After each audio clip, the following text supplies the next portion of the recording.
출애굽기 5장입니다. 출애굽기 5장 20절부터 읽겠습니다. 이 장면은 잘 아시다시피 이제 모세와 아론이 하나님 말씀을 이렇게 듣고 바로 앞에 나가서 이스라엘 백성들을 풀어줘라 이렇게 요청을 한 뒤에 그 바로가 그것들을 이제 거절하고 오히려 더 힘든 노역들, 그러니까 집을 예전엔 줬었는데 집도 이제 구해서 일을 하라고 한 뒤에 말씀이거든요. 그들이 바로를 떠나 나올 때 모세와 아론이 길에 서 있는 것을 보고 그들에게 이르되 너희가 우리를 바로의 눈과 그의 신하의 눈에 미운 것이 되게 하고 그들의 손에 칼을 주어 우리를 죽이게 하는도다. 여호와는 너희를 살피시고 판단하시기를 원하노라. 모세가 여호와께 돌아와서 아뢰되 주여 어찌하여 이 백성이 학대를 당하게 하셨나이까? 어찌하여 나를 보내셨나이까? 내가 바로에게 들어가서 주의 이름으로 말한 후로부터 그가 이 백성을 더 학대하며 주께서도 주의 백성을 구원하지 아니하시나이다. 여호와께서 모세에게 이르시되 이제 내가 바로에게 하는 일을 내가 보리라. 강한 손으로 말미암아 바로가 그들을 보내리라. 강한 손으로 말미암아 바로가 그들을 그의 땅에서 쫓아내리라. 출애굽기는 사실 저희의 구원의 모습에 대해서 명확하게 상징적으로 이렇게 표현하고 있는 것들을 보게 됩니다. 우리 생각에는 아까 청년들이 찬양했지만 주님의 뜻은 내 생각보다 크고 주님의 생각을 내가 다 측량하지 못한다. 하지만 주님의 그 신실하심을 내가 믿는다. 이렇게 고백을 했었는데요. 참 저희 생각에는 하나님 말씀대로 우리가 순종했을 때 하나님께서 딱 나타나셔서 우리를 편안한 길로 구원의 길로 이렇게 이끄실 거라고 생각을 하는 것 같아요. 근데 이 출애굽기 5장 말씀은 굉장히 이제 뜻하지 않은 일들이 일어났죠. 모세가 분명히 하나님 앞에서 내가 누구길래 바로에게 가서 이스라엘 백성을 풀어달라고 말할 수 있는 자입니까? 이렇게 얘기했음에도 불구하고 하나님께서 이 모세를 보내셨는데 그에 순종했을 때 오히려 이스라엘 백성은 더 괴로운 일들을 이렇게 당하게 되는 것들을 보게 됩니다. 그럴 때 이제 모세가 여호와 앞에 이렇게 불평을 하게 되죠. 주여 어찌하여 이 백성이 학대를 당하게 하셨나이까? 어찌하여 나를 보내셨나이까? 내가 바로에게 들어가서 주의 이름으로 말한 후로부터 그가 이 백성을 더 학대하며 주께서도 주의 백성을 구원하지 아니하시나이다. 우리가 주님을 섬겨갈 때 오히려 구원받은 후에 더 많은 핍박들, 더 많은 괴로움들이 이렇게 찾아오는 것들을 보게 되는데요. 때로 그것들 때문에 낙심해서 믿음의 길을 시작부터 이렇게 포기해 버리시는 분들을 보기도 하고요. 오히려 그 시간들을 잘 견뎌내서 또 지금까지 이렇게 주님을 잘 섬겨 오시는 분들도 보게 됩니다. 이 출애굽기 말씀을 이렇게 보면서 참 사단이 얼마나 집요한가 이런 생각들을 하게 되는데 참 저희가 이 결론을 이제 알고 있지 않습니까? 그래서 6장 1절 말씀처럼 하나님께서 결국에는 그 강한 손으로 그 바로로부터 이스라엘 백성들에게 제발 좀 나가달라. 그래서 은금 패물들을 내어주면서까지 이렇게 쫓아내는 것들을 보게 되는데 우리가 그 과정 가운데 있을 때는 참 그것들을 보지 못하고 때로 너무 힘들어하고 하나님께 불평하기도 하는 모습들이 참 저희의 모습을 정확히 상징하고 있지 않나 그런 생각이 들었습니다. 말씀을 좀 더 보겠습니다. 출애굽기 8장 25절인데요. 그래서 이제 아시다시피 여러 가지 재앙들로 하나님께서 이 애굽 땅 가운데 내리시고 이 바로의 완악한 마음들을 다루시기 시작하는데 8장 25절에 보면 이제 바로가 모세와 아론을 불러 이르되 너희는 가서 이 땅에서 너희 하나님께 제사를 드리라. 모세가 이르되 그리함은 부당하나이다. 우리가 우리 하나님 여호와께 제사를 드리는 것은 애굽 사람이 싫어하는 바인즉 우리가 만일 애굽 사람의 목전에서 제사를 드리면 그들이 그것을 미워하여 우리를 돌로 치지 아니하리이까. 우리가 사흘 길쯤 광야로 들어가서 우리 하나님 여호와께 제사를 드리되 우리에게 명령하시는 대로 하려 하나이다. 이제 바로가 마침내 이스라엘 백성들을 보내면서 너희가 예배를 드려라. 하나님께 제사를 드려라. 하지만 이 땅에서 드려라. 이런 타협안을 이제 제시합니다. 근데 모세가 이르되 그리하면 부당하니다. 그리고 우리는 하나님께서 우리에게 명령하신 대로 하려고 합니다. 이렇게 고백을 하죠. 그래서 우리가 구원받은 이후에 이 사단은 얘는 이제 구원받았고 하나님의 것이 됐으니까 이제 내 권세가 미치지 않으니 포기해야겠다라고 하지 않고 끊임없이 우리를 이곳에 메어두는 것들을 보게 됩니다. 첫 번째 제안은 너희가 하나님을 섬기긴 섬기되 이 세상 가운데 섬기라는 것이죠. 네가 이 세상 사람들과 동일하게 있으면서 하나님을 섬기는 것은 좋지만 너무 그곳에 빠지지 마라 라고 말하죠. 근데 우리가 해야 할 고백은 이 모세의 고백과 동일해야 된다 생각합니다. 하나님은 사흘 길쯤 광야로 들어가서 거기서 예배를 드리라고 합니다. 사흘 길이라는 것은 완전히 분리된 그 상태를 의미하거든요. 그래서 우리가 거듭난다는 것은 이 세상과 완전히 분리된 상태로 들어가는 것을 의미합니다. 세상과 이 교회를 이렇게 양발을 걸치고 우리가 적당히 하나님을 섬기는 것에 대해서 하나님은 하나님의 명령대로 행하지 않았다라고 말씀하실 것이라고 생각이 듭니다. 두 번째 제안을 보겠습니다. 8장 28절. 이제 모세가 그렇게 얘기하니까 두 번째 제안을 하죠. 바로가 이르되 내가 너희를 보내리니 너희가 너희의 하나님 여호와께 광야에서 제사를 드릴 것이나 너무 멀리 가지는 말라. 그런즉 너희는 나를 위하여 간구하라. 첫 번째 제안과 같은데 세상에서 조금 떠나는 건 괜찮지만 너무 멀리 가지는 마라. 이렇게 이제 바로가 제안하는 것들을 보게 되고요. 그래서 하나님께서는 이렇게 세상은 얘기하죠. 하나님께서는 여러분들이 슬퍼 보이거나 불행하기를 원하지 않으신다. 고난의 길을 걷기를 원하지 않으신다. 하나님을 믿으면서도 여러분들이 여전히 여가 활동을 하고 여러분들의 즐거움을 위해서 살아가고 적당히 돈도 벌고 적당히 나를 위한 시간들을 보내야 한다라고 이제 세상은 가르칩니다. 너무 맹신하고 이 기독교에 빠지는 것은 이 현대인답지 않은 모습이다. 하지만 이 성경은 이 출애굽 시대부터 동일하게 말하고 있습니다. 완전히 길을 바꿔야 한다. 회개라는 단어가 길을 바꾼다 이렇게 그런 의미를 가지고 있잖아요. 그래서 회개라는 단어를 정의할 때 저는 예전에 정성욱 형제님이 주일학교 학생들한테 가르쳐줬던 그 정의가 되게 마음에 많이 남더라고요. 그래서 회개라는 것은 유턴이다 이렇게 표현을 하셨어요. 그러니까 회개라는 것은 내가 가던 길을 완전히 잘못됐음을 인정하고 길을 돌려서 반대길로 돌아가야 되는 것이죠.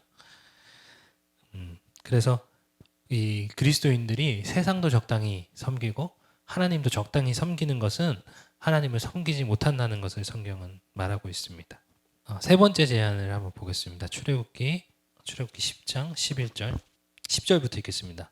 바로가 그들에게 이르되 내가 너희와 너희의 어린아이들을 보내면 여호와가 너희와 함께함과 같으니라. 보라 그것이 너희에겐 나쁜 것이니라.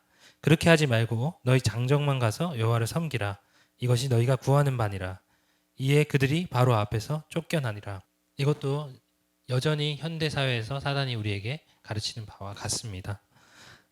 아이들에게 혹은 다른 가족들에게 혹은 다른 친구들에게 네가 믿는 바를 강요하지 마라.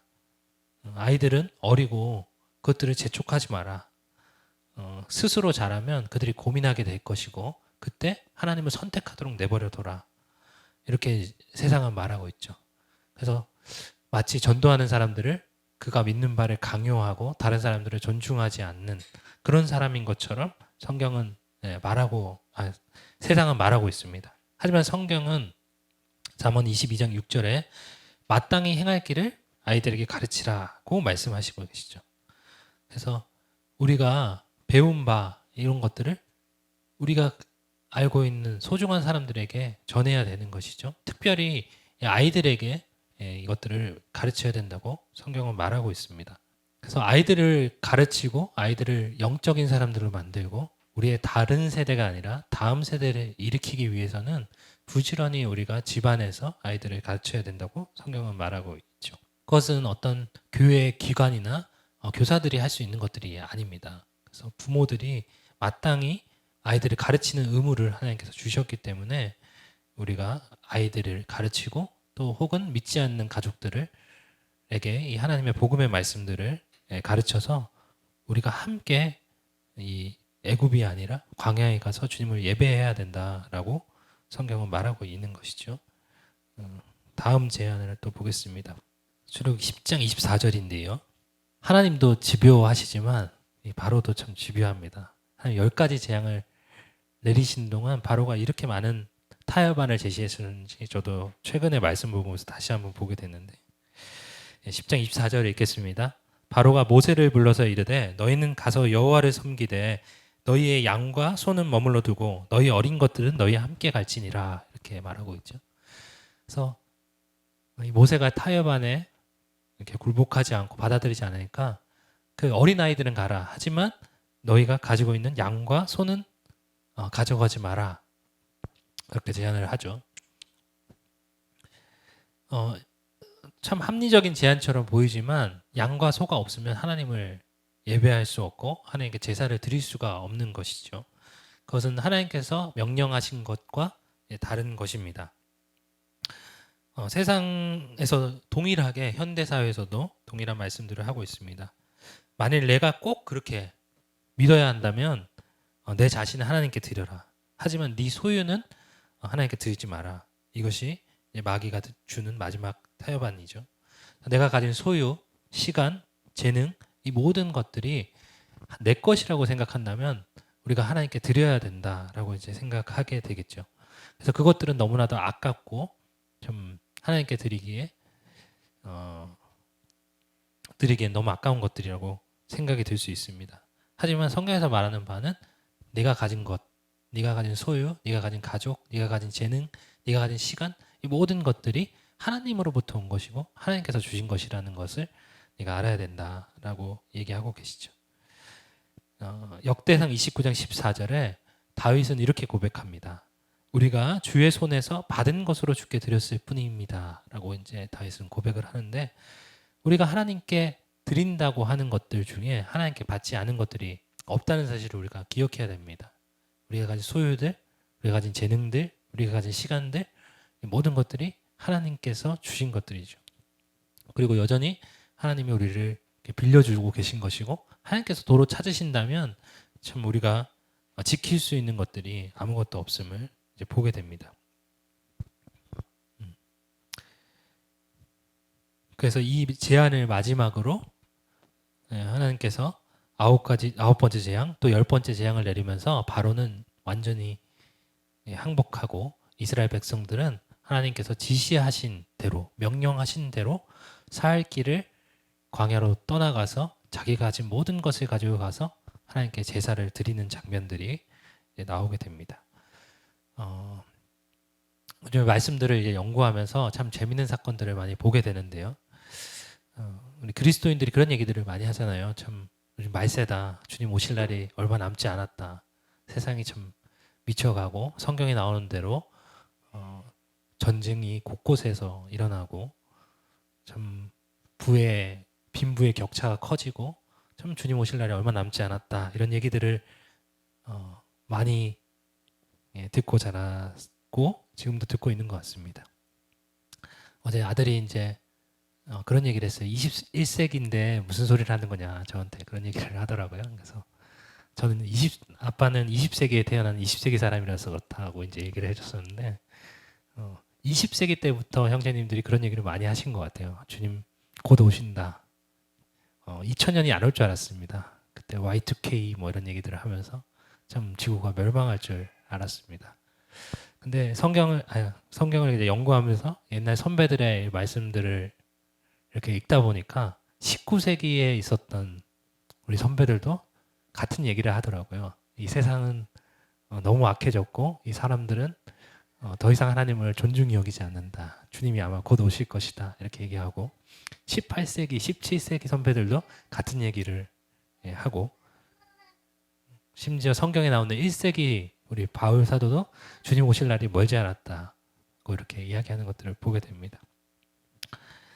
근데 출애굽기 말씀을 읽으면서 1세기가 아니라 예수님 오시기 한참 전인 이 출애굽 시대부터 이 사단은 같은 타협안을 제시하고 있고 그 타협안에 굴복하는 사람들이 여전히 있었고 끝까지 믿음을 지켰던 사람들이 있었던 것을 보면서 좀 마음의 교훈이 됐습니다. 이것은 어떤 시대의 변화가 아니라 시대가 어떠하든지 하나님의 말씀은 영원하시고 우리에게 주어진 것은 하나님의 말씀을 아까 모세가 고백한 대로 명령하신 대로 말씀하신 대로 지켜나가야 된다는 사실을 저희가 교훈을 받습니다. 그래서 우리가 세상의 여러 가지 제안들, 그것은 현대인답지 않아 라든지 그것은 참 맹신이야 라든지 그런 여러 가지 제안들, 다른 사람들의 생각을 존중해줘야 돼 라고 세상은 가르치지만 우리가 주목해야 되는 것은 세상이 뭐라고 하는 것이 아니라 성경에서 우리에게 가르치신 바가 무엇인지 주목하고 성경대로 행하는 것이 우리가 현대 그리스도인 혹은 고대 그리스도인 상관없이 마땅히 행해야 되는 바가 아닌가 하는 생각을 하게 되었습니다.